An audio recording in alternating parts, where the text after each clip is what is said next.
नमस्ते दोस्तों, परमपिता परमात्मा की असीम कृपा और बड़े बुजुर्गों के आशीर्वाद के साथ सभी भगवत भक्तों का स्वागत करती हूं आपके अपने चैनल गीत ज्ञानवाणी में।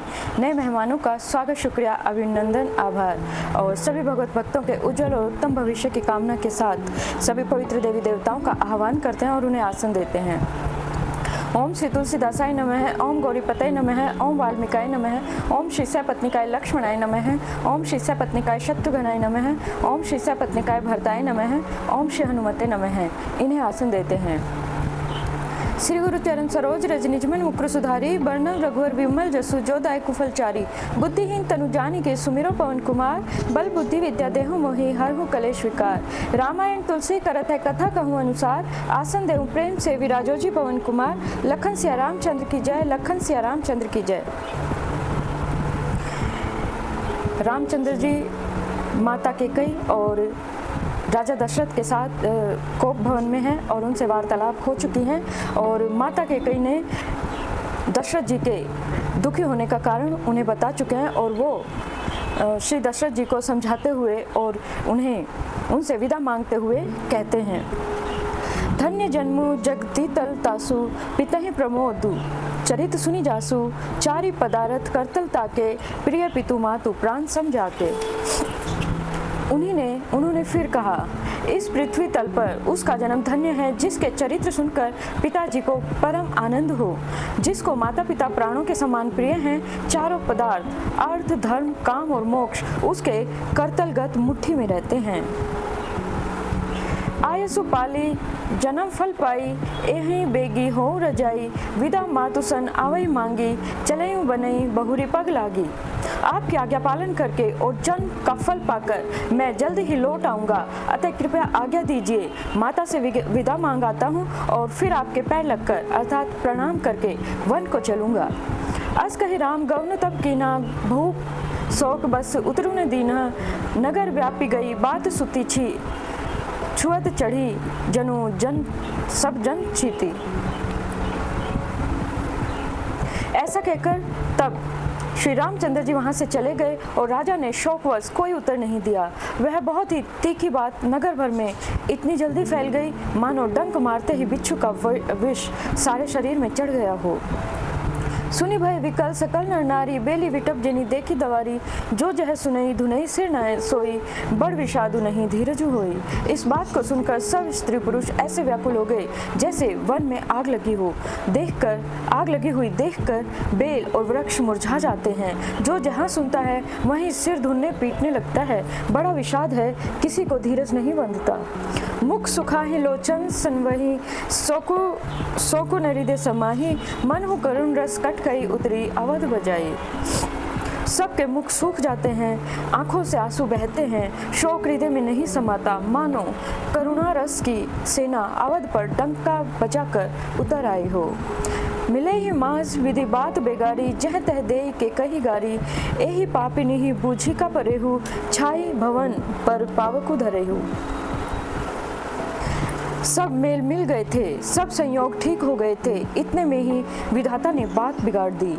जहाँ तहाँ लोग कैकेयी को गाली दे रहे हैं। इस पापिन को क्या सूझ पड़ा जो इसने छाए घर पर आग लगा दी।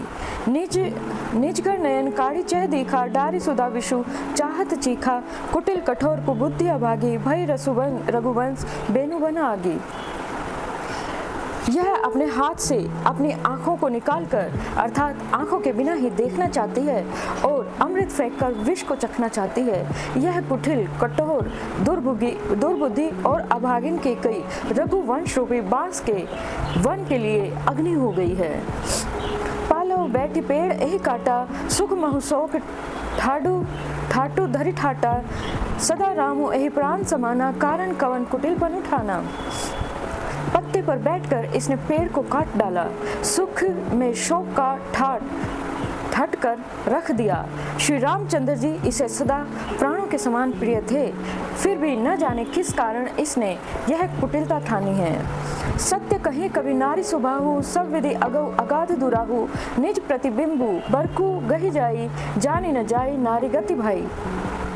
कवि सत्य ही कहते हैं कि स्त्री का स्वभाव सब प्रकार से पकड़ में आने के योग्य अथाह और भेद भरा होता है। अपनी परछाई भले ही पकड़ जाए, पर भाई स्त्रियों की गति अर्थात चाल पहचानी नहीं जा सकती।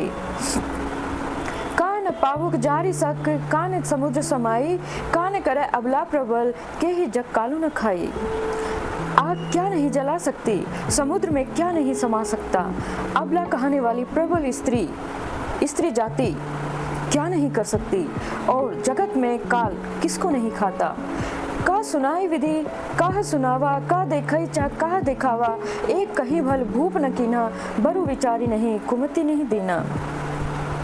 विधाता ने क्या सुनाकर क्या सुना दिया और क्या दिखाकर वह क्या दिखाना चाहता है।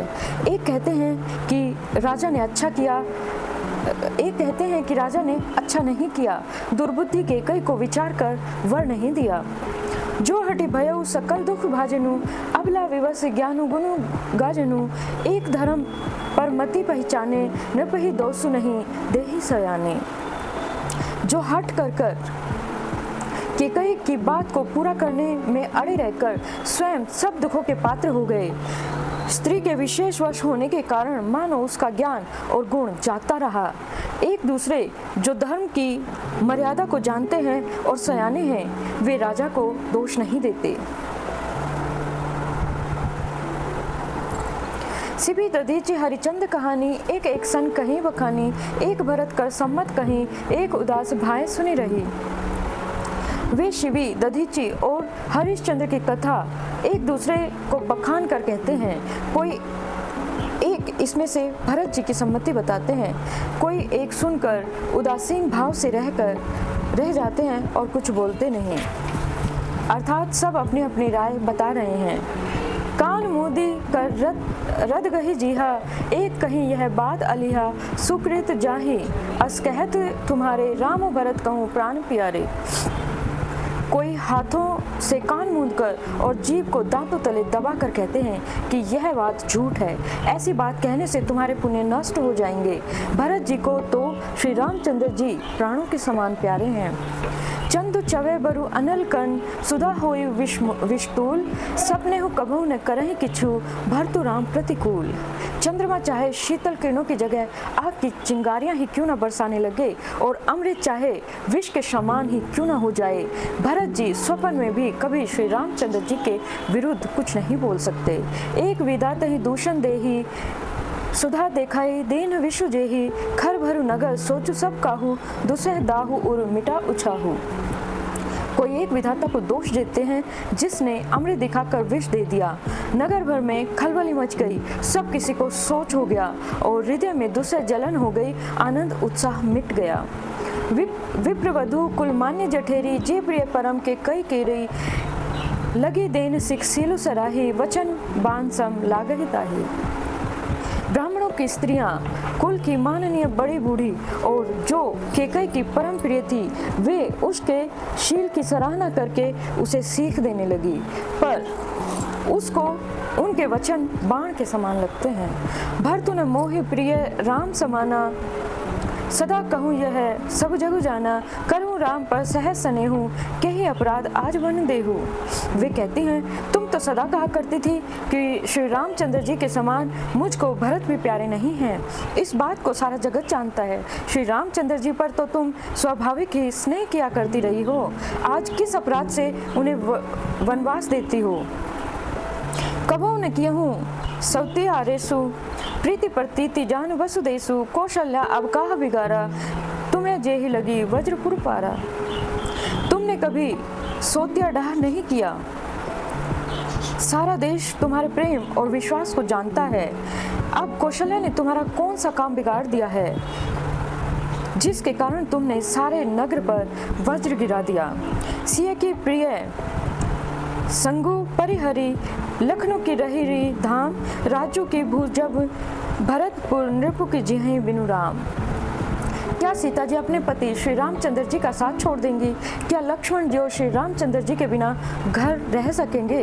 क्या भरत जी श्री रामचंद्र जी के बिना अयोध्यापुरी का भोग कर सकेंगे? और क्या राजा श्री रामचंद्र जी के बिना जीवित रह सकेंगे? अर्थात न सीता जी यहाँ रहेंगी, न लक्ष्मण जी रहेंगे, न भरत राज्य करेंगे और न राजा ही जीवित रहेंगे, सब कुछ उजड़ जाएगा।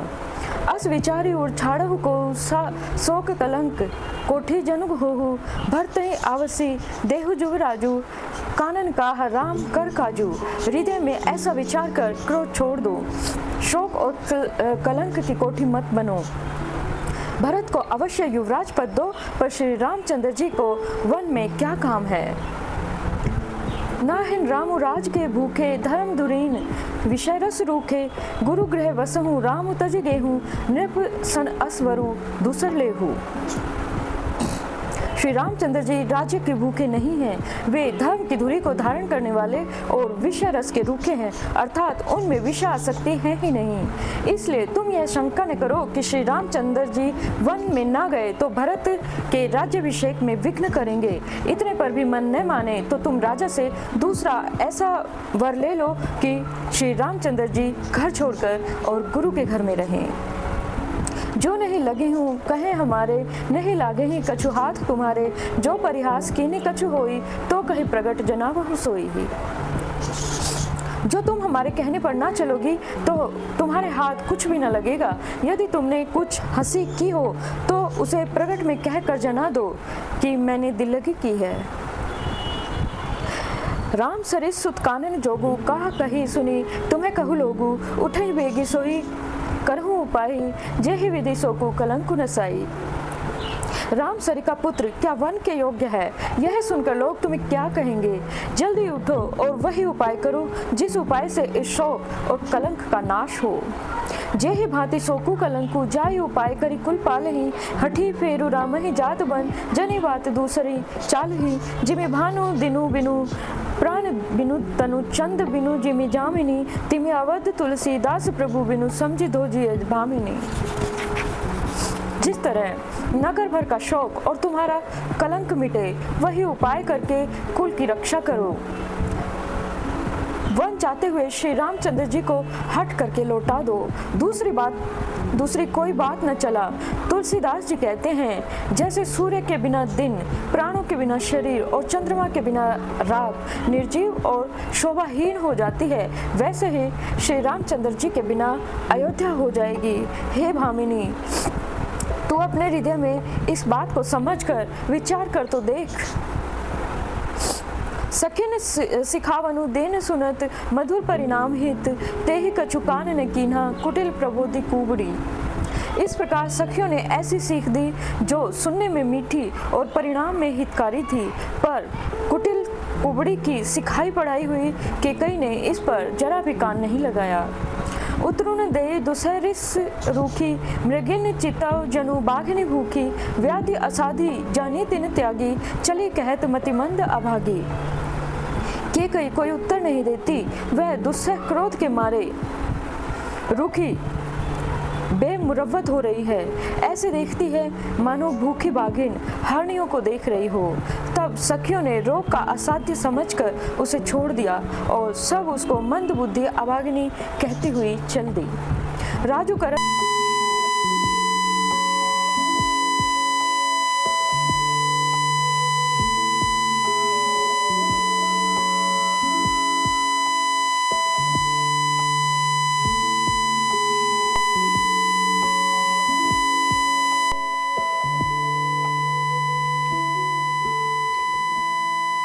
केकई को